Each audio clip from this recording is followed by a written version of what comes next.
നാനാ പരീക്ഷകൾ വേദനകൾ നന്നായിരിക്കുന്നുണ്ടായിടിലും, നാനാ പരീക്ഷകൾ വേദനകൾ നന്നായിരിക്കുന്നുണ്ടായിടിലും, നാഥനെയുള്ളത്തിൽ ധ്യാനിച്ചു എൻ്റെ ക്ഷീണം മറന്നങ്ങു പോകുന്നു ഞാൻ. നാഥനെയുള്ളത്തിൽ ധ്യാനിച്ചു എൻ്റെ ക്ഷീണം മറന്നങ്ങു പോകുന്നു ഞാൻ.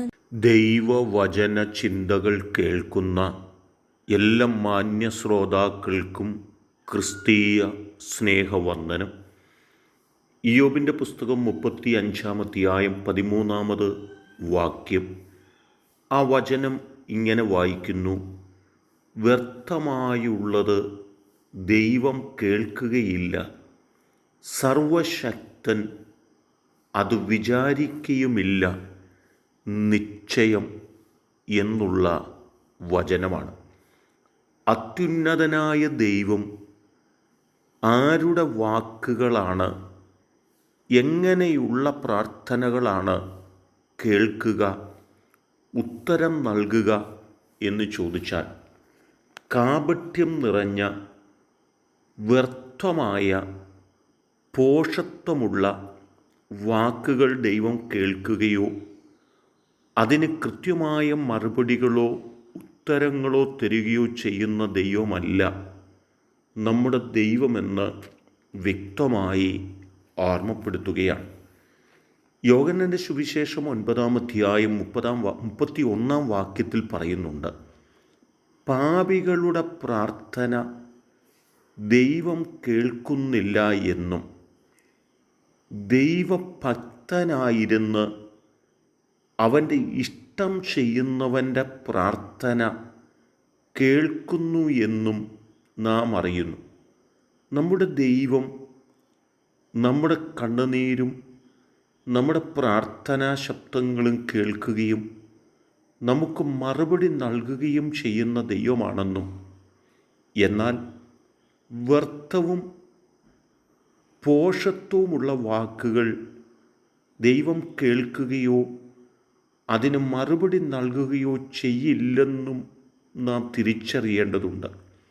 ദൈവഭക്തന്മാരായിരിക്കുകയും ദൈവത്തിൻ്റെ ഇഷ്ടം ചെയ്യുകയും ചെയ്യുന്നവരുടെ പ്രാർത്ഥനകൾ, അവരുടെ വാക്കുകൾ ദൈവം കേൾക്കുമ്പോൾ തന്നെ തിന്മ പ്രവർത്തിക്കുന്നവരുടെ, വ്യർത്ഥമായ കാര്യങ്ങൾ പറയുന്നവരുടെ, ജീവിതത്തിൽ തിന്മ നിറഞ്ഞ ജീവിത പശ്ചാത്തലങ്ങളുടെ മുൻപിലൂടെ കടന്നു പോകുന്നവരുടെ വാക്കുകളും ശബ്ദവും ദൈവം കേൾക്കുന്നില്ല എന്ന് വ്യക്തമായി ഓർമ്മപ്പെടുത്തുകയാണ്.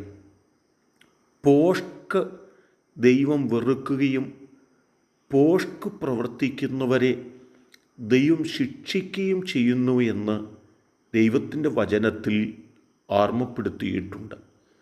നമ്മുടെ കണ്ണുനീരും നമ്മുടെ പ്രാർത്ഥനകളും നമ്മുടെ നിലവിളികളുമൊക്കെ ദൈവം കേൾക്കുകയും കൃത്യമായ നിലകളിൽ അതിന് മറുപടി ദൈവത്തിങ്കൽ നിന്ന് ലഭിക്കുകയും ചെയ്യേണ്ടതുണ്ടെങ്കിൽ, തിന്മ വിട്ട്, പാപവഴികൾ വിട്ട്, വ്യർത്ഥ വാക്കുകൾ വിട്ട്, അർത്ഥശൂന്യമായ വാക്കുകൾ വിട്ട് ദൈവത്തോട് കൂടെ വസിപ്പാനും ദൈവത്തിങ്കൽ നിന്നുള്ള അനുഗ്രഹങ്ങൾ പ്രാപിക്കപ്പെടേണ്ടതിന് ദൈവഭക്തന്മാരായി ജീവിക്കുവാൻ നാം നമ്മാലാവോളം ഉത്സാഹിക്കുകയും ചെയ്യുന്നുവെങ്കിൽ മാത്രമേ ദൈവം നമ്മുടെ വാക്കുകൾ കേൾക്കുകയുള്ളൂ.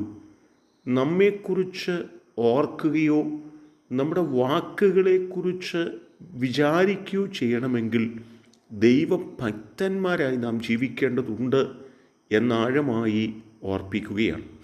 എന്നെ കേൾക്കുന്ന പ്രിയപ്പെട്ടവരെ, നമ്മുടെ വാക്കുകൾ ദൈവം കേൾക്കേണ്ടതിനും ആ വാക്കുകളെ വിചാരിച്ച് ഉത്തരം നൽകേണ്ടതിനുമായി നമുക്ക് വ്യർത്ഥ വാക്കുകൾ വിട്ട് സത്യസന്ധതയുള്ള വാക്കുകൾ പറയുവാൻ നമ്മെ തന്നെ സമർപ്പിക്കുന്നവരാകാം. അതിന് ദൈവം നമ്മെ ഏവരെയും സഹായിക്കട്ടെ.